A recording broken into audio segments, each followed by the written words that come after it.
भाग्य पहले से लिखा होता है? हमारे भाग्य में जो भी कुछ घटता है वह पहले से तय है। दोस्तों, गरुड़ पुराण में बताया गया है कि मनुष्य के भाग्य में जो भी कुछ जन्म से मृत्यु तक जो भी घटना घटता है वह पहले से तय होता है।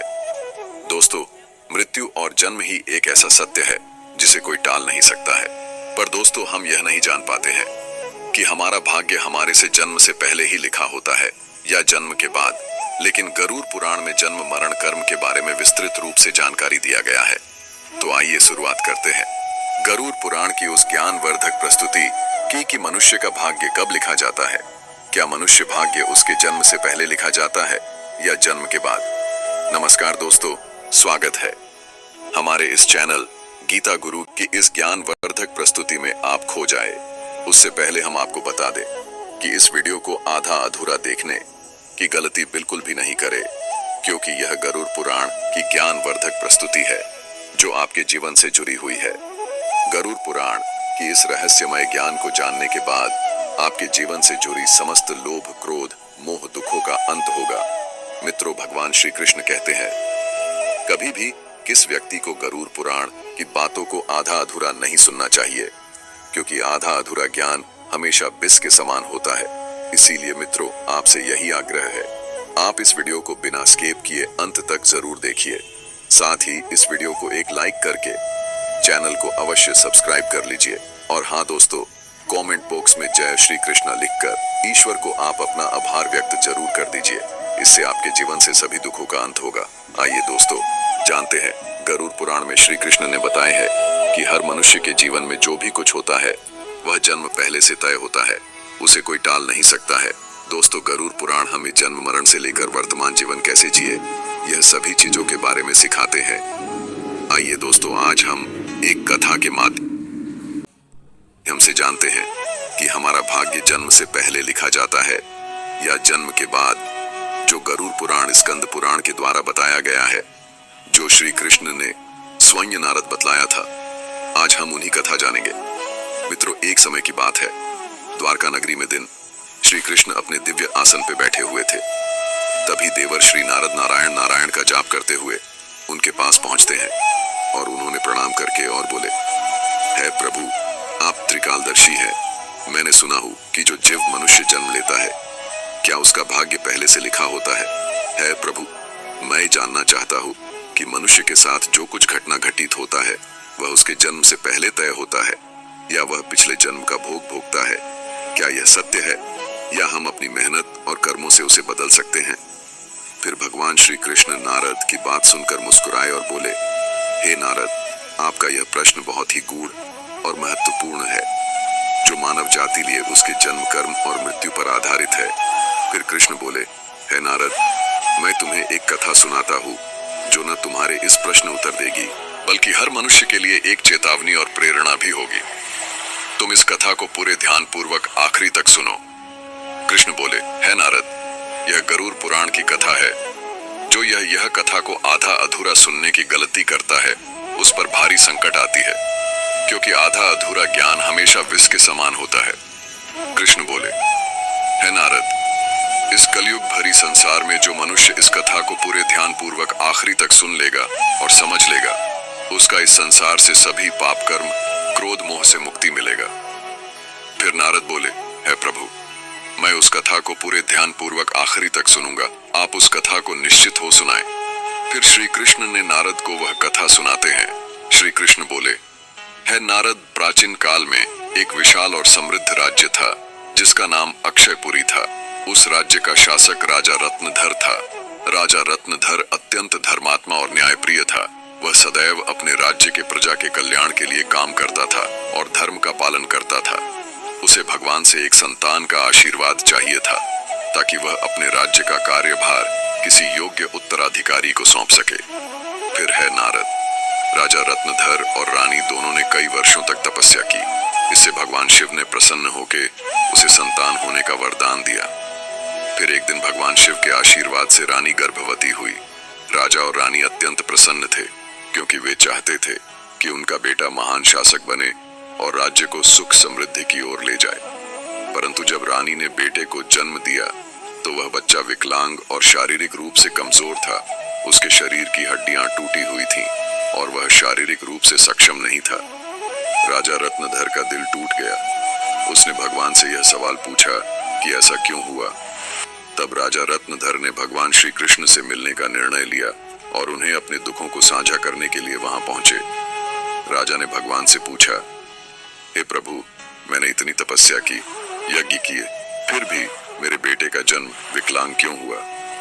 मैंने भगवान शिव से आशीर्वाद लिया था, लेकिन ऐसा क्यों हुआ? क्या यह मेरे भाग्य में पहले से लिखा हुआ था? फिर श्री कृष्ण मुस्कुराए और कहा, हे राजा, तुम सही कहते हो कि तुम्हारा पुत्र विकलांग जन्मा है। क्या तुम जानते हो कि तुम्हारे पुत्र का जन्म इस प्रकार क्यों हुआ है? यह तुम्हारे द्वारा किए गए पूर्व जन्मों के कर्मों का फल है। यह तुम्हारे पिछले जन्म के कर्मों का परिणाम है, जो तुम्हारे भाग्य में लिखा हुआ था। लेकिन इसका कारण यह नहीं है कि तुम्हारा भाग्य पहले से निर्धारित था। यह घटना तुम्हारे और तुम्हारे बेटे के कर्मों का फल है, जो उसके पिछले जन्मों से जुड़ा हुआ है। राजा ने आश्चर्यचकित होते हुए पूछा, हे प्रभु, क्या भाग्य वास्तव में पहले से लिखा होता है? श्री कृष्ण ने कहा, जन्म, मृत्यु और जीवन के उतार चढ़ाव पहले से निर्धारित होते हैं, लेकिन हम जो कर्म करते हैं वह हमारे भाग्य को बदल सकते हैं। जिस दिन तुम्हारे बेटे का जन्म हुआ था, उस दिन तुमने एक विशेष संतान का वरदान प्राप्त किया था, लेकिन उस संतान को चुनौतियां मिलना जरूरी था ताकि वह अपने जीवन में धैर्य, साहस और पराक्रम को विकसित कर सके। लेकिन उसका भविष्य केवल उस समय के कर्मों से नहीं होता है, बल्कि यह तुम्हारे पिछले जन्मों के कर्मों का परिणाम है। श्री कृष्ण ने राजा रत्नधर से कहा, है राजन, भाग्य और कर्म में बहुत गहरा संबंध है। हमारे कर्म ही हमारे भाग्य का निर्माण करता है। यही कारण है कि हमें जीवन में अपने कर्मों को सदैव धर्म और सत्य के मार्ग पर रखना चाहिए। श्री कृष्ण ने कहा, है राजन, जो कुछ भी तुम्हारे जीवन में घटित होता है वह तुम्हारे पिछले जन्म के कर्मों का परिणाम है। यदि तुम्हारा बेटा विकलांग जन्मा है तो यह उसकी आत्मा के पिछले जन्म के कर्मों का फल है। जब तुम एक पुण्य आत्मा के रूप में जन्म लेते हो तो तुम्हारे जीवन में कठिनाइयां और संघर्ष जरूर होंगे, क्योंकि इस दुनिया में हर आत्मा को कुछ न कुछ कष्ट भोगना पड़ता है ताकि वह अपने पिछले कर्मों को समाप्त कर सके। लेकिन याद रखो, तुम्हारे बेटे के जीवन में जो कठिनाई है वह उसकी परीक्षा है। यदि वह धैर्य और साहस से इन कठिनाइयों का सामना करता है तो वह अपने भाग्य को बदल सकता है। एक दिन वह वही कार्य करेगा जिसकी कल्पना तुमने अपने जीवन में की थी। मित्रों, फिर राजा रत्नधर ने पूछा, हे प्रभु, क्या मैं और मेरे पुत्र अपने भाग्य को बदल सकते हैं? श्री कृष्ण ने उत्तर दिया, बिल्कुल, तुम दोनों ही अपने भाग्य को बदल सकते हो। तुम्हारे बेटे के जन्म के समय जो विकलांगता थी वह उसके कर्मों का फल था, लेकिन उसका भविष्य तुम्हारे अच्छे कर्मों पर निर्भर करता है। यदि तुम उसे साहस, धैर्य और आत्मविश्वास से भर दोगे तो वह अपने भाग्य को बदल सकता है। तुम्हारे अच्छे कर्मों के परिणाम स्वरूप वह एक दिन महान बनेगा और राज्य का भार संभालने में सक्षम होगा। मित्रों, फिर भगवान श्री कृष्ण ने आगे कहा, भाग्य एक चक्र के समान है जो कर्मों के आधार पर घूमता रहता है। जब तुम अच्छे कर्म करते हो तो तुम अपने भाग्य को सुखमय बना सकते हो। फिर आगे श्री कृष्ण से राजा रत्नधर ने कहा, क्या भाग्य निश्चित रूप से पिछले कर्मों से जुड़ा होता है? श्री कृष्ण बोले, हाँ, लेकिन उसे बदलने की शक्ति तुम्हारे हाथों में है। यदि तुम अच्छे कर्म करते हो तो वह तुम्हारे भाग्य को भी सुधार सकते हो। साथ ही भक्ति, साधना और सेवा से भाग्य बदला जा सकता है। भगवान की भक्ति से ईश्वर को प्रसन्न करके हम अपने भाग्य को बदल सकते हैं। अगर तुम अपने पुत्र को साहस और आत्मविश्वास से जीवन के संघर्षों का सामना करने की शिक्षा दोगे तो वह अपने भाग्य को बदल सकता है। राजा रत्नधर ने भगवान श्री कृष्ण की बातों को पूरी तरह से आत्मसात किया और अपने पुत्र को शिक्षा देने का संकल्प लिया। उसने अपने पुत्र को कठिनाइयों के बावजूद साहस और विश्वास के साथ जीवन जीने की प्रेरणा दी। समय के साथ उस विकलांग पुत्र ने अपनी आत्मविश्वास और कठिनाई से लड़ते हुए समाज में महत्वपूर्ण स्थान प्राप्त किया। उसकी संघर्षशीलता और साहस ने राज्य में उसका सम्मान बढ़ाया। कृष्ण बोले, है नारद, तुम यह समझो कि भाग्य एक निरंतर प्रक्रिया है जो कर्मों के आधार पर बदलती रहती है। जो लोग जीवन में अपने कर्मों को सुधारते हैं और भगवान की शरण में जाते हैं, उनका भाग्य भी बदलता है। यह केवल कर्म ही नहीं है, बल्कि यह जीवन के संघर्षों और कर्मों का परिणाम है। मित्रों, फिर श्री कृष्ण ने नारद से कहा, यह कथा हमें यह सिखाती है कि जीवन में जो कुछ भी घटित होता है वह हमारे पिछले कर्मों का फल है। भाग्य और कर्म का कोई निश्चित प्रारूप नहीं है। हमारा कर्म हमारा भाग्य को बदल सकता है। मित्रों, गरुड़ पुराण हमें सिखाते हैं, यदि हम अच्छे कर्म करते हैं और सत्य की राह पे चलते हैं और ईश्वर के ध्यान करते हैं, तो हम अपने जीवन की दिशा बदल सकते हैं। फिर श्री कृष्ण ने नारद से कहा, है नारद, यह संसार कर्मों का दर्पण है। जो जैसा कर्म करेगा वह वैसा फल भोगेगा। मनुष्य को यह ध्यान रखना चाहिए कि माता पिता की सेवा, दूसरे की सहायता और ईश्वर का ध्यान ही सबसे बड़ा धर्म है।